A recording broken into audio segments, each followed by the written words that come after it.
One classes में आप सभी लोगों का स्वागत है। देखिए पार्ट 5 था, अब पार्ट 6 में पढ़ेंगे। उस दिन की बात द्रव का वाष्पता। द्रव का वाष्पता में देखो, जब हम द्रव को क्या करेंगे, वाष्पित करेंगे, क्या बनेगा, वाष्प बनेगा। और वाष्प को ठंडा मतलब संघनन करते हैं, प्रोसेसिंग संघनन बोलते हैं, तो लौट के द्रव बन जाता है। ठीक, देखो साम्यावस्था पर वाष्प के अणुओं द्वारा, साम्यावस्था हो उस पर वाष्प के अणुओं द्वारा द्रव की सतह पर लगाया गया दाब, द्रव की सतह पर लगाया गया दाब उस द्रव का वाष्प दाब कहलाता है। समझ में आया? वाष्प के अणु ले लिए हमने किसी भी बीकर में, फिर क्या हुआ, वो अणु है, क्या हुआ, सतह पे दाब लगाएंगे, सतह पे दाब लगाएंगे, उसे हम क्या कहेंगे, द्रव का वाष्प दाब। दोबारा सुन लो, साम्यावस्था पर द्रव के अणुओं द्वारा, द्रव के अणुओं द्वारा द्रव की सतह पर, द्रव के अणु होंगे, द्रव की सतह पर जो क्या लगाएंगे, जो दाब लगाएंगे, वही द्रव का वाष्प दाब कहलाता है। समझ आया? और देखो ताप बढ़ाने पर वाष्प दाब बढ़ता है। वैसे सिंपल सी बात है, ताप बढ़ाएंगे तो वाष्प दाब तो बढ़ेगा ही बढ़ेगा, क्योंकि अणुओं के मध्य परमाणु टक्करों की संख्या बढ़ेगी।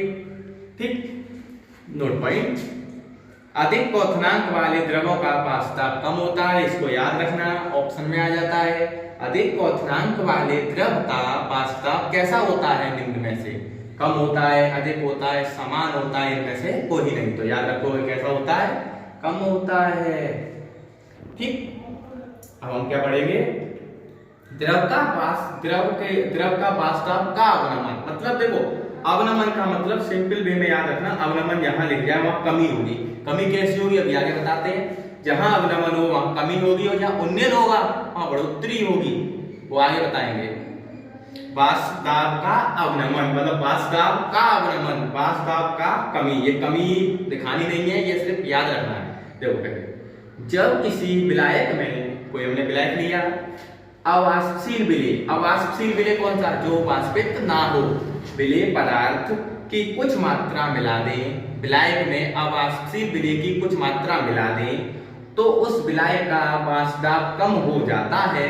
तो विलायक का जो वाष्प दाब है वो कम हो जाता है, कम हो जाता है। वाष्प दाब की में इस कमी को ही विलायक के वाष्प दाब का अवनमन कहते हैं। देखो सिंपल सी बात है, ये हमारा कोई बीकर है, इसमें हमने विलायक भर रखा है, क्या भरा है इसमें, कोई विलायक। विलायक के बाद हमने इसमें क्या मिला दिया, कोई अवाष्पशील विलेय की कुछ मात्रा मिला दी। जब हमने कुछ मात्रा मिलाई तो इसके वाष्प दाब में कमी आ गई, और जो कमी है वही वाष्प दाब का अवनमन कहलाती है। नीचे देखो, यदि किसी विलायक का वाष्प दाब P0 तथा अवाष्पशील विलेय पदार्थ पर प्राप्त विलयन का वाष्प दाब PS, कैसे, कोई अवाष्पशील विलेय, ये क्या लिखा देखो, विलायक का वाष्प दाब, ये विलायक है केवल, इसका हमने वाष्प दाब माना P0। फिर हमने क्या किया इसमें, हमने इसमें मिला दिया क्या, अवाष्पशील विलेय पदार्थ। तो ये पूरे का फिर क्या हो गया मिलाने के बाद PS, सफिक्स में PS। अब एक बताओ, PS हो गया तो विलायक का वाष्प दाब क्या होगा, जो विलायक का होगा, विलायक का वही तो होगा P0 माइनस PS। भाई P0 में से हम किसको घटा देंगे, PS को, जो वाष्प दाब आएगा वही तो बीच का निकलेगा। दोबारा देख लो, यदि किसी विलायक का वाष्प दाब P0, तो अवाष्पशील विलेय पदार्थ मिलाने के बाद जो वाष्प दाब प्राप्त हो वो PS, और P0 में से PS को हटा देंगे तो हमें विलायक का क्या वाष्प दाब में अवनमन पता चल जाएगा, मतलब कमी पता चल जाएगी, कितनी कमी आई। वैसे तो पहले हमें पता चला गया, हमें पहले पता था इसका 20 था, मिलाने के बाद कुछ कम हुआ, 18 रह गया, तो 20 में से 18 घटा देंगे, कितने बचेंगे, तो यही हुई इसकी क्या कमी, मतलब कि अवनमन। याद रखना, अवनमन का मतलब कमी होती है।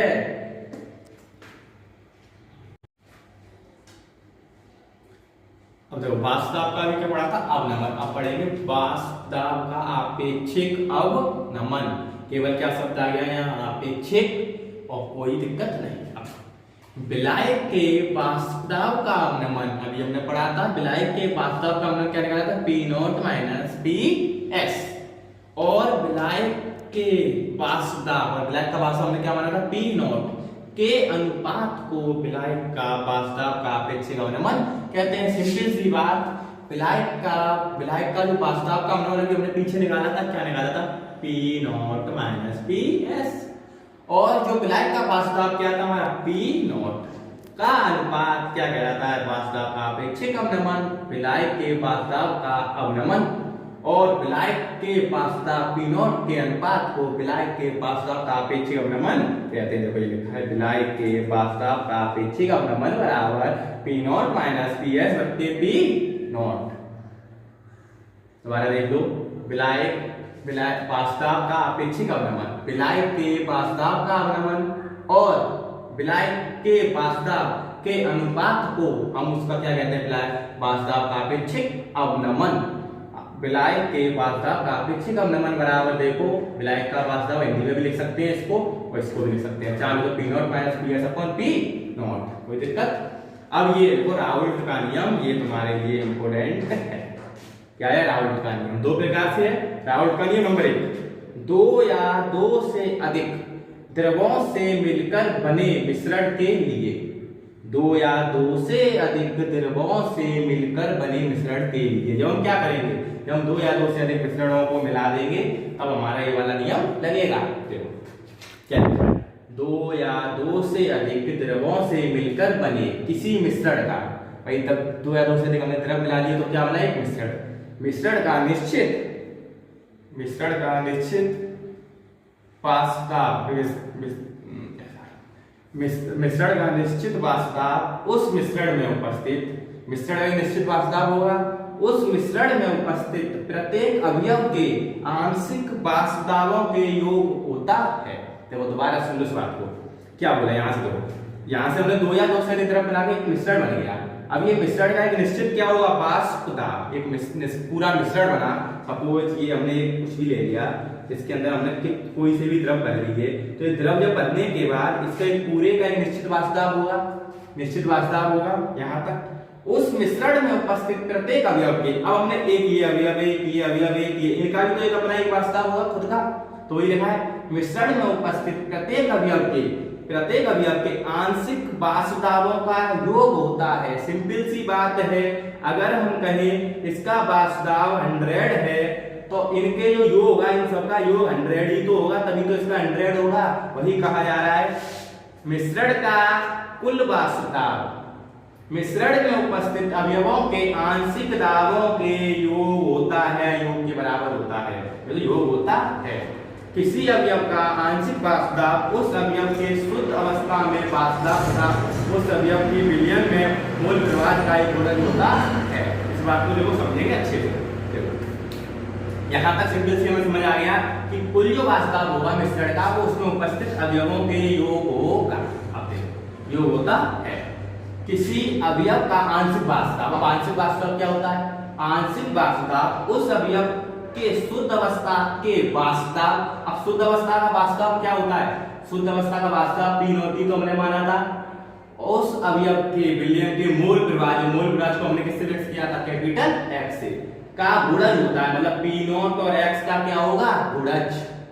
दोबारा हम आंशिक वास्तव क्या होगा, जो उसका वास्तव होगा, वास्तव क्या मान के चल रहे हैं पी नॉट, और हमने मूल प्रवाह क्या माना था, याद करो एक्स, तो इन दोनों का क्या होगा, गुणज होगा। जैसे नीचे देखो, माना किसी मिश्रण में क्रम से ए बी सी 8 द्रव उपस्थित है, मान लो इसी में मान लो एक ए है, एक बी है और एक सी है उपस्थित है। अब हम इसका कुल क्या निकालो, कुल वास्तव। हमने लिखा मिश्रण का कुल वास्तव, हमने कुल पी एम एम मान लिया, सबसे में कुल कितना है पी एम।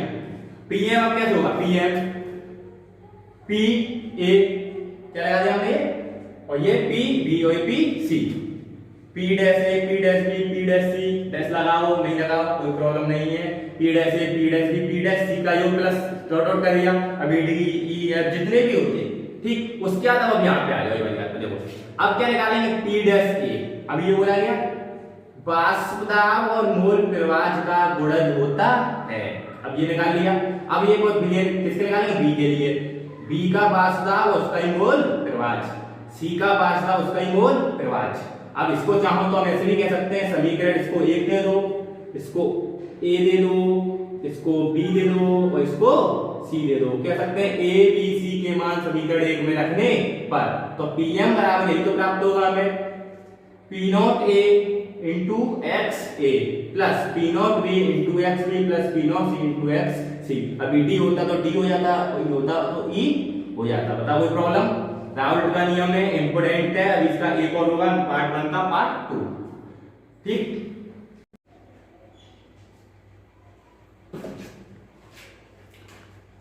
नंबर 2, राउंड कर लिया। नंबर 2, ठोस द्रव विलयनों के लिए, वो किसके से द्रव ये ठोस और द्रव के लिए इस नियम के अनुसार स्थिर ताप पर किसी विलयन में उपस्थित विलायक के वाष्पदाब का अपेक्षिक अवनमन, कोई विलयन हो उसमें उपस्थित विलायक के वाष्पदाब का अपेक्षिक अवनमन हमने अभी क्या पढ़ा था, P0 माइनस PS/P0, यही तो था।